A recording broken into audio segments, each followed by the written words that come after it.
What's good, people? It's about that time to randomly relate, reverse rants, no hate. So, we got word that Deontay Wilder's next fight is going to be against Robert Helanius. So, we're just going to look at the highlights versus Helanius and Adam Kalinowski. And, every fight's different, but we're going to see how he matches up with Adam Kalinowski because anytime a fighter chooses another fighter, you have to look and let me see what this fighter brings to the table as to why we think this guy was picked, especially when there's people out there way better. Okay, so as we know, Kalinowski is basically a journeyman. He's never did anything. Showed some heart. Okay, now jab, right hand. Okay, very basic, repetitive. Jab, right hand. Repetitive. There to be hit.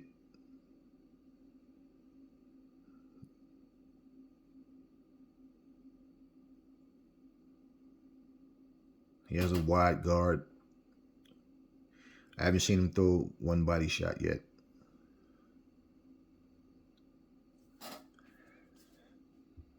Okay, there's a body shot, one single shot. No defense, really. You see how he has the wide guard. He throws wild punches. He throws the looping right hand. He's there to get hit by body shots. Repetitive.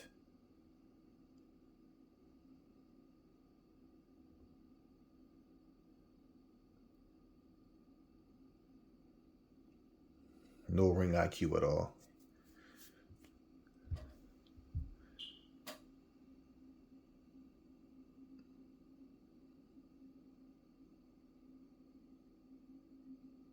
Yeah, he's been throwing that jab right hand from the very beginning.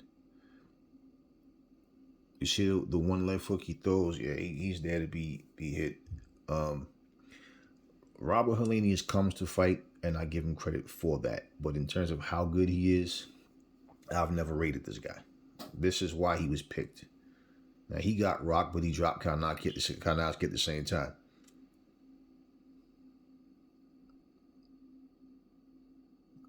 Look at the wide guard.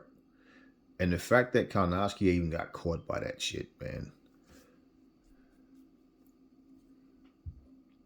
Basically, the biggest win Kalinowski's ever had was against Charles Martin. And Helanius' biggest win name-wise was pretty much probably Adam Kalinowski. I forget the other guy he fought. The other is another tall guy. I forget his name, but it's not important. Helanius was picked for a reason. He has some power, definitely. He has power, but he's very repetitive. No defense. He's wild, and he throws shots with his chin wide open. And see, when you see fights like this, people go, it was action-packed. No, this was two guys with no defense. They're easy to hit. They're wide open. Now, we know Deontay Wilder has patience, and he will wait if he needs to. He might just try to jump on this guy and get him out. Who knows? But let's not get it twisted. Robert Helenius beating Adam Kalinowski, the good thing about that for him is if you can't beat Adam Kalinowski, then you're just not that good. Adam Kalinowski's not a C-class fighter. He's a D or F. Let's just be real. Adam Kalinowski has no punch resistance. He has no defense. Look at what he's getting hit with. Nothing. He has nothing. So to go crazy and lose your shit because you just saw a knockout, it's like, okay, it was a knockout. But to start talking like Robert Helenius is one of the top guys because of that, it's like, no. So the best thing he has going for him is he can punch. But look at him. He walks in straight with his chin wide open.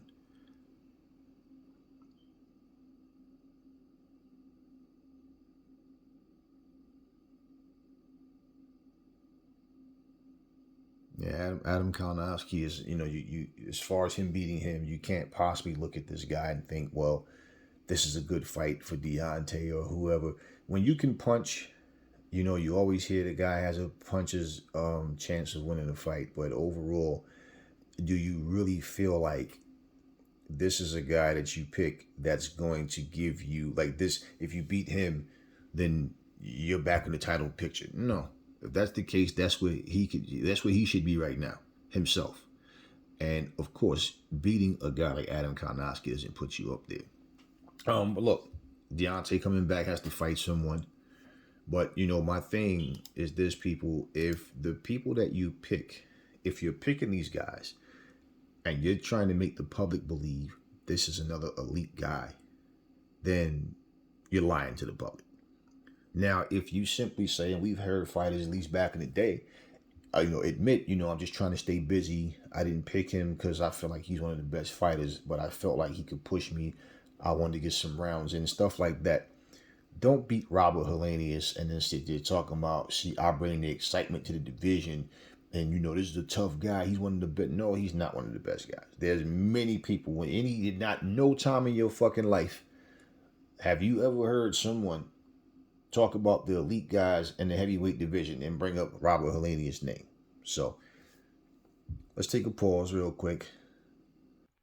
Okay, so we're going to go to just some highlights of Wilder versus Fury. I just want to look at what Wilder does when he gets in trouble. Now, Helanius is tall, Fury's tall. But let's just see strategically, and it's the 10th round. Both guys are not as fresh, of course, as they were in the beginning. There wasn't really much going on in the early rounds. This fight was basically came down to what was going on as far as once the knockdown started and things like that. But overall, I wasn't like, oh, this was the fight of the year. This is a lot of the the fans of Fury and Wilder was saying. But okay, let's just check it out. Now, look at Wilder's defense. Look at what he's throwing back to defend himself with.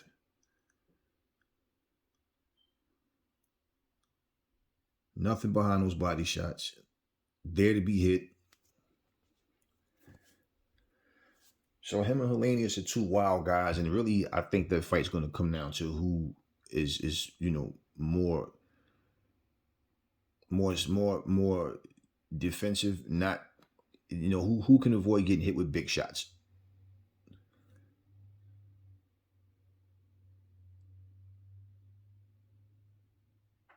Wilder's tired. And you see what he's doing. He doesn't know how to slip and roll, move his head. He just goes in a straight line.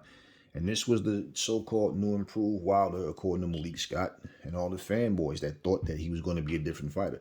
Now, understand, I'm making this video because this is his next fight. And I want to see what he does when he's in trouble.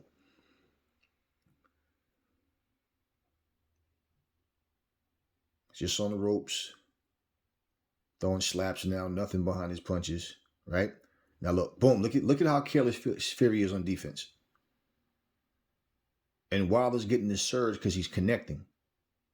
You see? He's connecting, and he's getting dropped with one punch. This is more than exhaustion. He got dropped by the guy he says has pillows for fists. Now, Helanius can punch. He definitely punches, and he definitely punches harder than Fury does. Fury has to sit on his punches. Helanius naturally has more power. Now, just look at the sneaky little uppercut. Wilder has no defense, man. He's exhausted. He's all over the place. Fury's smart, putting his weight on him. And pretty much that's the punch that sealed the deal. The one thing that I always saw is like defensively, what Wilder does, he backs straight up. He doesn't roll and slip and move like that. He just backs straight up. He holds his arms up to try to, catch the blows on his arms. Let's take a pause. No, let's see this. Let's see this first. Yeah, just, and wide open, man. Wide open. All right, now let's just take a pause. Okay, so now we're going to just look at maybe just the first round with Wilder versus Gerald Washington. And let's just see. I like to go to maybe like third or fourth round in most fights because especially with heavyweights, a lot of times nothing's really happening, filling out process. But I want to just see And see, Gerald Washington is another guy that, has some height too. So let's just look at the strategy of both guys. But mostly I'm focusing on Wilder. Looking at his hand positioning. Like, first jab lands right through his guard. Hands down and just pull straight back.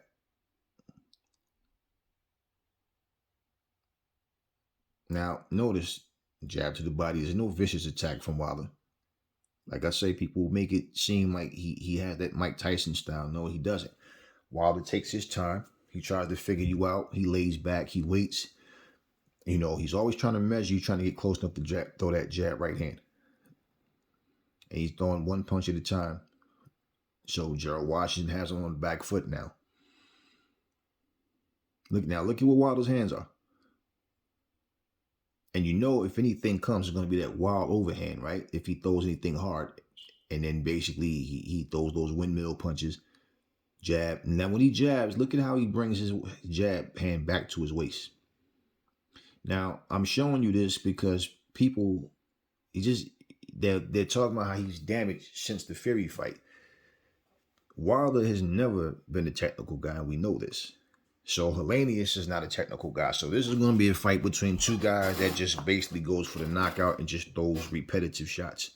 So again, I feel like, it's going to come down to who basically fights smarter, who's lucky enough or fortunate enough to just not get hit with bombs. They're both there to be hit. And both of them coming forward will be equally is vulnerable. I believe, just looking at them, that Helanius is a little more wild than Wilder is.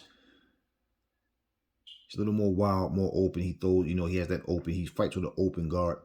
Wilder, see how Wilder will at least put his hands up, and try to cover up. Where Helanius, he does, but Wilder is like, I get hit, I cover up and move. Helanius get hit, and he mostly wants to fire back.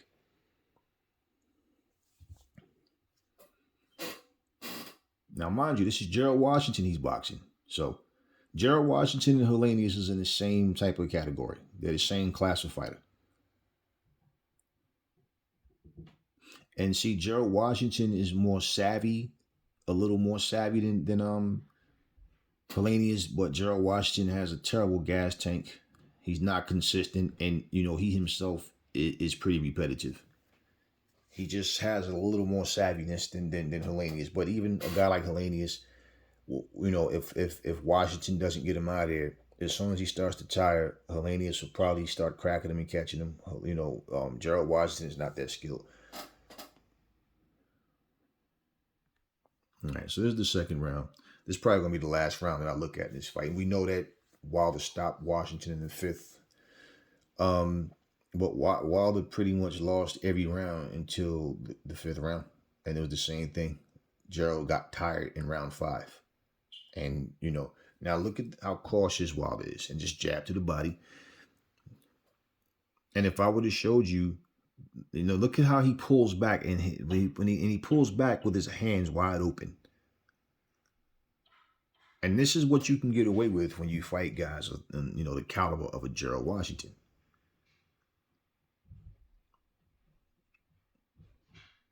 So this fight had nothing to do with Fury. We always know Wilder wasn't skilled.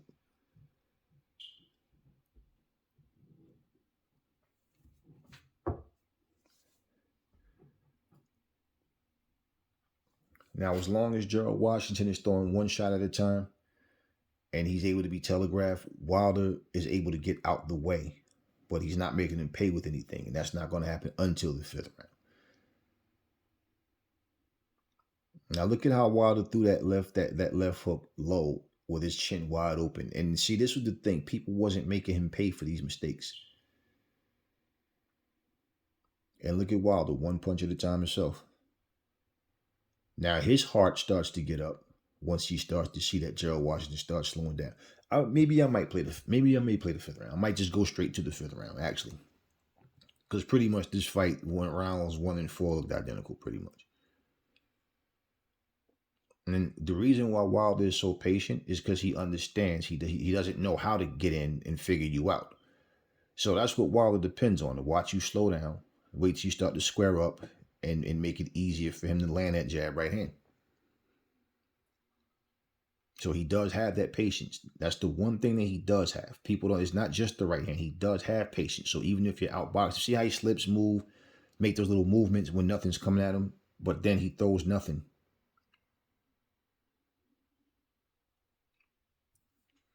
So yeah, after this, we're going to go straight to the knockout.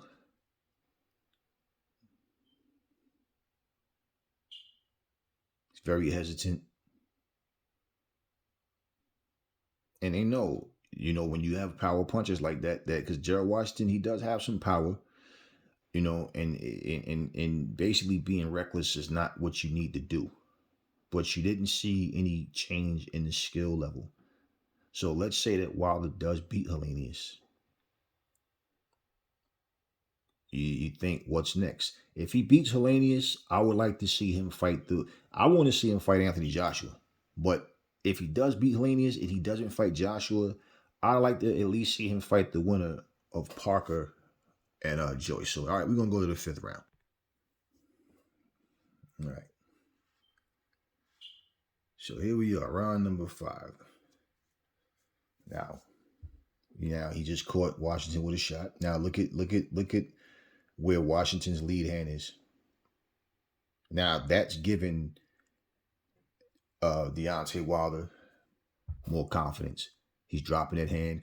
Now he's going, look. Now you see how Wilder just goes straight back in the line.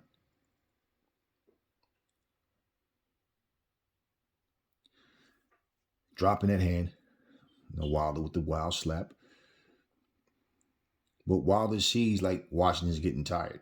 And he's just being cautious. Like I said, Wilder will lose every round. But he's going to try to land that right hand at some point. And he sees Washington slowing down one punch at a time. Washington has the low, he's dropping his hand low.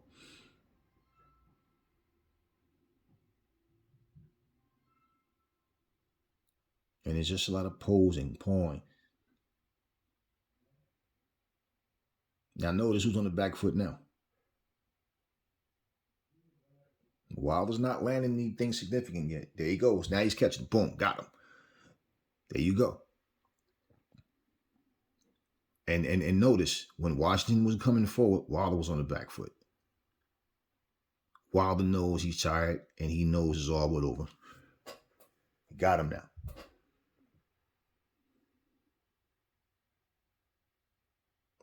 now. Now look at how Wilder's throwing him. You see? Now look at how Wilder's on him. He knows he got him now. But look at that wild shit. But he knows he has him. And that's also too something I wanted people to understand, that Wilder he probably would have wound up knocking him out anyway, because eventually, this guy was exhausted. You understand what I mean? Wilder did what he had to do. But you see, the thing is, these level of fighters, you're supposed to win. So I'm not shocked. I mean, you can't change what happened. I'm not shocked that Gerald Washington was able to outbox him throughout the fight. And pretty much, Washington he doesn't have a good gas tank at all. And that's his thing. 4 or 5 rounds in, this guy's exhausted. We've seen the same thing against, Gerald Washington. We've seen the same thing against, Charles Martin. He just doesn't have a good gas tank at all. And a guy like Helanius, that's the category that he's in. Dominic Brazil, Gerald Washington, Adam Kalnowski. He's one of those guys. He's not an elite fighter, man. So if Deontay Wilder struggles with Helanius, then we get the same old thing. Even if he gets the knockouts, like, okay, well, he's in there fighting a C-class fighter, and he struggled or was basically a back and forth or whatever. Maybe he goes in there and does the Dominic Brazil thing. What if he just catches him early and get him out of here? Or the Berman Stavern thing. Hopefully that's what he does. Because in all honesty, I don't see Helanius as a guy that's going to really ever be an elite top contender. So if Deontay Wilder goes in there and struggle, I don't care nothing about the excuses about, oh, he's not the same because Fury cheated nonsense. But at the end of the day, if he's not the same fighter, and I don't know, that's the one thing, I don't know what Wilder has in the tank left in the tank after those fights that he had, you know. But what I will say is, he has to fight someone. I don't know who was available, who wasn't. But when there's no negotiations, no term sheet sent out, hey, look, trying to, let's put this fight together. If he does, okay, beat Helanius again, I would like to see Wilder. I like I said, I want to see him and AJ fight. Okay, AJ's talking about fighting again in November, so I know, and I basically, it's like, he doesn't want to fight Anthony Joshua, so it is what it is. But at least fight the winner of Joseph Parker and Joe Joyce. For a guy to try to say, like, man, this guy's not as good as people think he is, so there's no need to fight him. Who wants to see you fight Robert Helenius? I mean, we just saw Devin Haney completely outclass and school George Kambosos, and people thought before the fight, I'm telling you, I think George going to do it. George can punch. George just beat Teofimo. They were completely counting Devin Haney out, and I'm like, yeah, you guys let your hatred, you let your emotions make you think stupidly, because this guy is not, he's not better than Haney in my opinion, but we'll see. And because it's it was a rematch clause that they have to do the fight again and in Australia again, so they agreed to his terms. Now people are saying, oh, this is a fight nobody needs or wants. Well, guess what? The whole point is this was part of the BS term. Now when I said it was BS terms, people was trying to defend George Kambosos, but the same people are now saying nobody needs this fight because he's just going to lose again. Yeah, okay, that's the whole thing. You guys thought Kambosos was going to win. He didn't win, so now this is the terms. And now he's honoring, the rematch clause. So we're getting that. Okay, whether you want it or not. My thing is pretty much Haney should win, but, can he stop him this time? Or did he just beat him worse than he did last time? How does the fight go? We'll see. This fight, who wants this fight? Who ever wanted this fight? When if somebody ever sat back and said, yo, Wilder versus Helanius, that fight has to happen? No, you've heard people say they want to see him fight the Joshua. You've heard people say they want him to fight Fury. And then you also heard people making excuses saying he beat them, so there's no need for them to fight, which is like complete crap. I've never seen a generation of people who are complacent with fighters and not fighting the elite fighters in their group and in their era because they think that they'll beat them. Doesn't matter. You always think somebody will beat someone, right? But you still want the fight. So in this right here, it's just more of a thing of, in terms of your own legacy, if you are complacent with saying,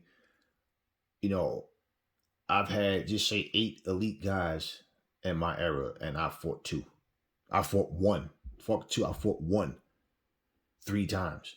And you're okay with that, then so be it. But at the end of the day, if you, and that's something, like look at Roy Jones, for example.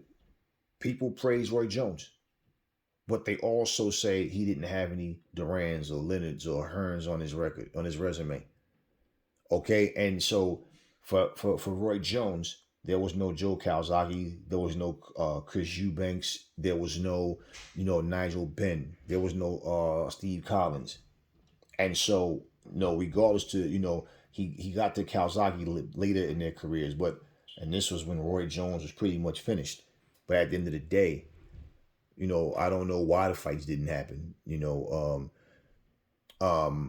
know what I think it was the Russian guy, I can't remember his name, where Roy Jones basically didn't, they were saying that Roy had to go over there to his country and fight. Now, Roy's the champ. Roy's the money man. Roy's the attraction. He's the draw. But for that fight to happen, you had to go to his country. It was Mikushevsky. But, what I'm saying is those were the Durans and Leonards and Hearns and Haglets of his era. Now he beat James Toney, he beat Hopkins, who was two all-time greats. You understand what I'm saying? He beat Virgil Hill, who put up a good fight against Thomas Hearns. Had a pretty good career himself, but he went up to heavyweight, beat John Ruiz. No, John Ruiz wasn't the best heavyweight. No, but he had a title, and Roy went up there and he beat him. And people counted Roy out because Roy was a lot smaller. So, Roy fought some good fighters, man, and But my whole point is, even as great as Roy was, look at his resume. You can't compare his resume to Floyd Mayweather's resume. You can't compare his resume to a lot of fighters in terms of the quality opponents, like is overall, like that But at the same time, there's a lot of other fighters that they only look. Look at Leonard Hagler, Hearns, Duran, and then they all fought each other. But if you look at their top 10 opponents, you'll realize, like, damn, yeah, it's not like these motherfuckers went in there and had 20 fights. Like they make it seem like there's certain fighters that have, oh, this motherfucker fought 20 world champions, people that was champion. Yeah, Floyd fought, I think, 26 or something like that.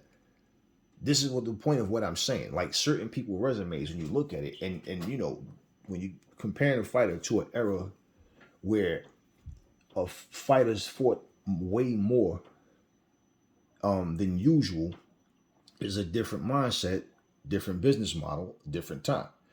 It's really unfair to do that because it's like, for example, just if you look at any sport where the fighters, the players, they got better as time went on, right? But people have their favorites, and then when someone comes from a different era, they want to consider someone a legend. It's like people talk about Bruce Lee, for example. You never seen Bruce Lee fight in a fucking professional setting. We hear stories about him fighting other guys that studied martial arts and all. Bruce Lee was not a professional fighter. That's a fucking fact. It's not my opinion. It comes to movies, who influenced people more, who stood out.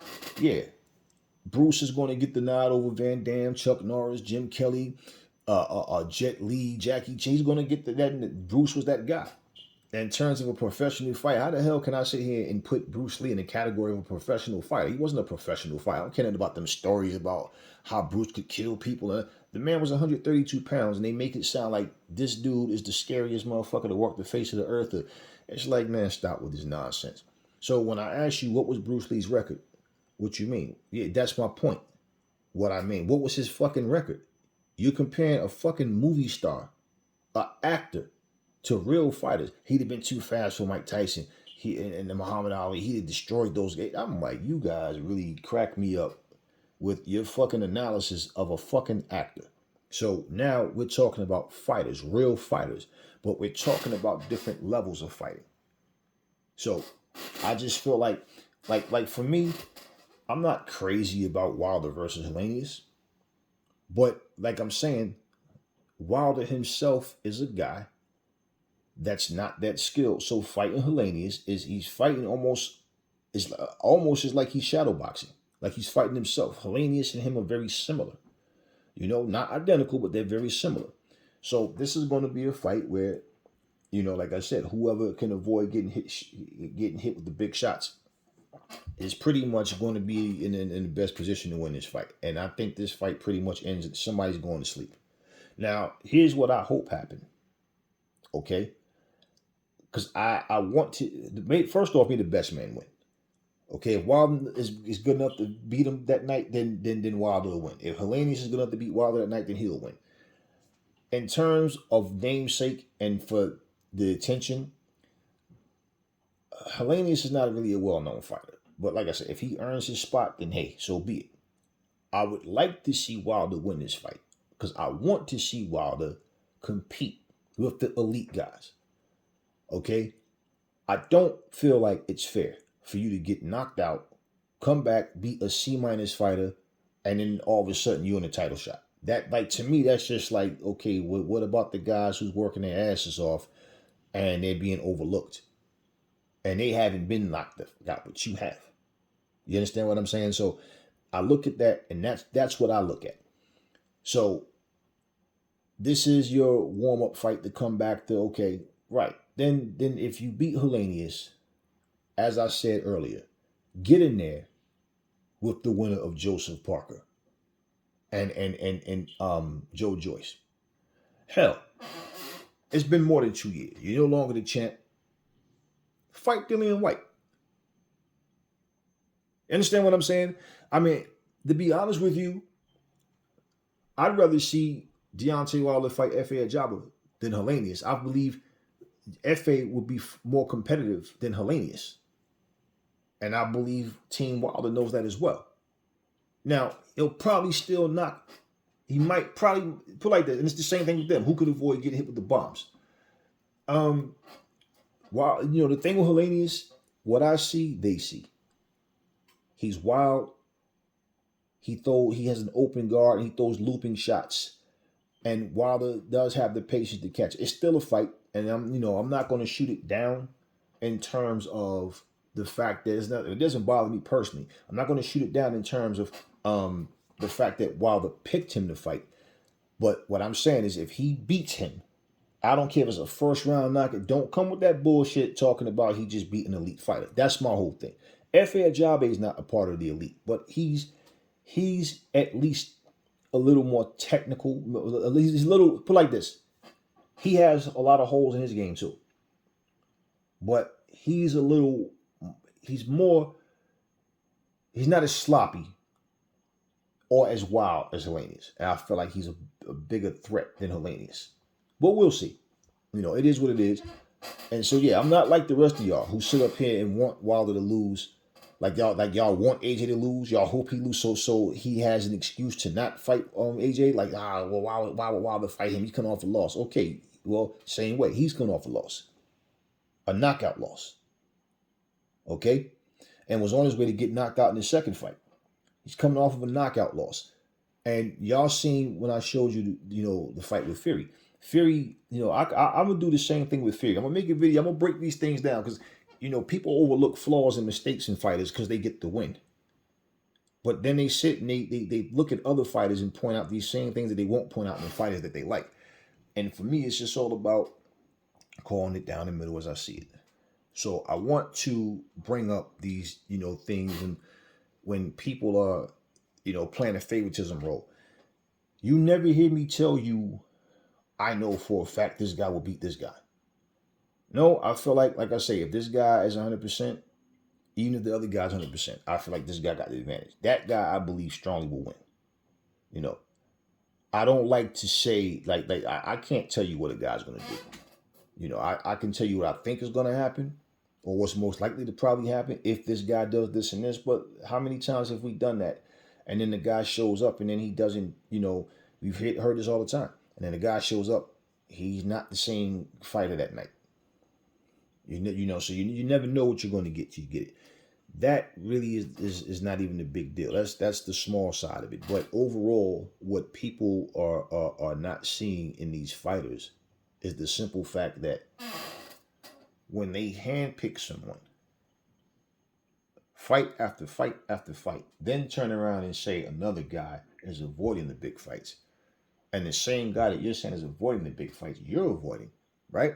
You start looking down and do film studies and break down what these guys are doing and not doing.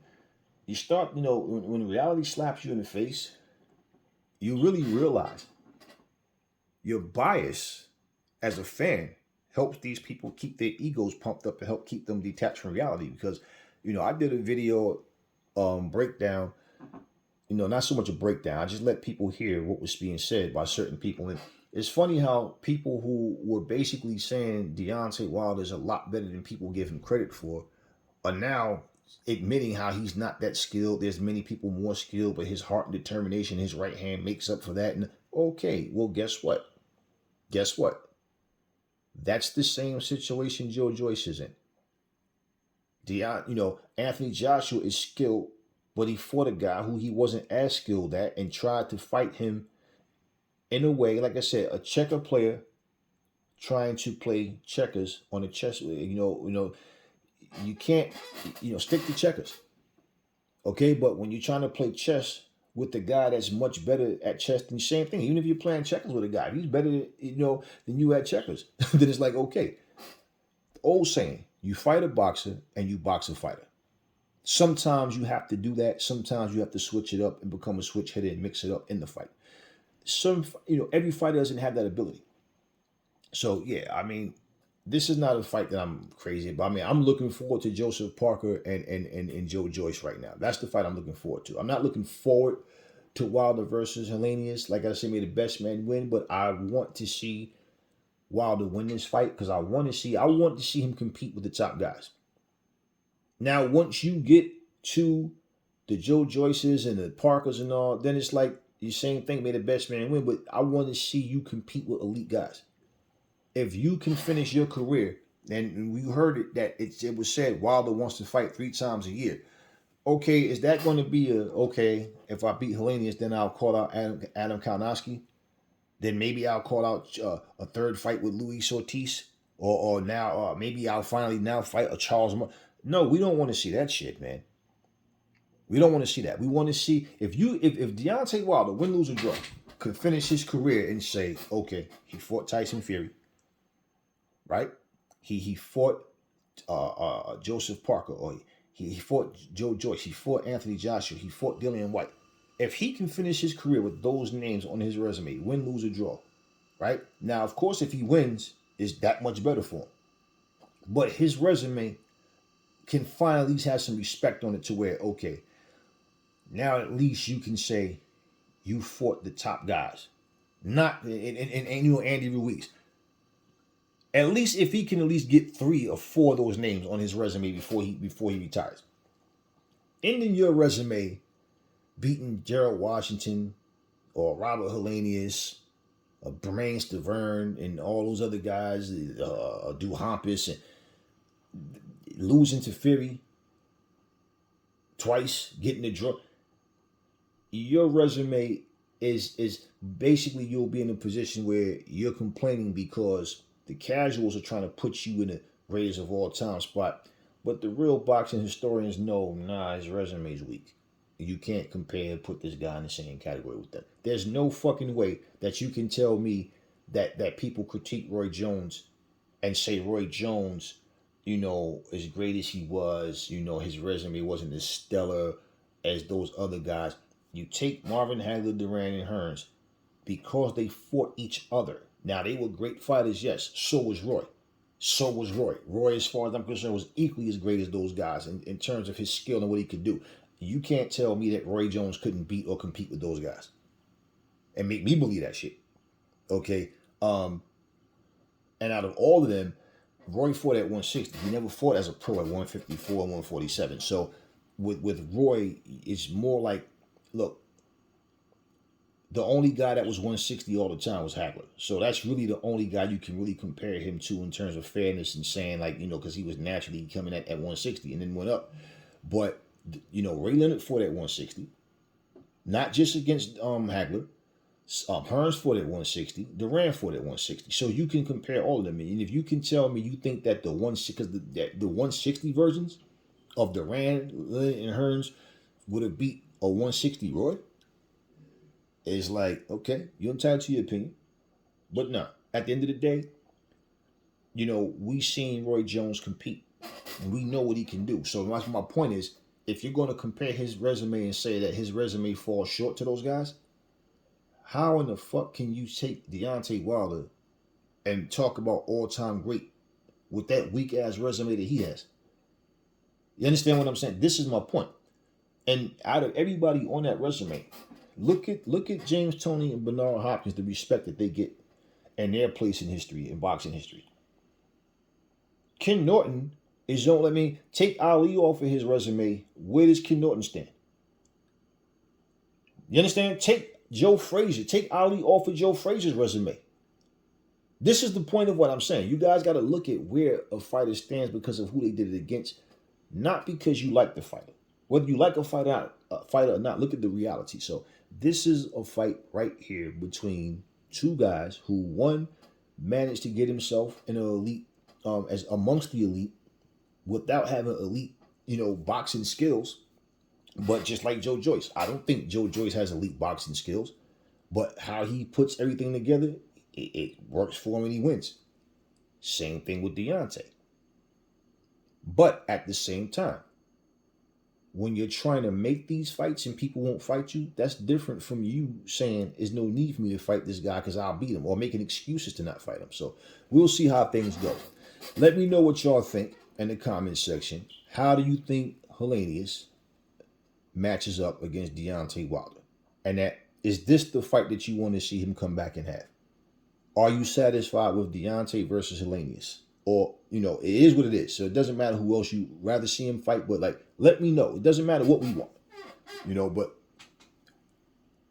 let me know in the comment section what y'all think. How y'all think this fight goes? Do you think Helanius has a real chance to beat Wilder? Do you think that Wilder picked him because he see the mistakes in his game? Never fall in love with lies.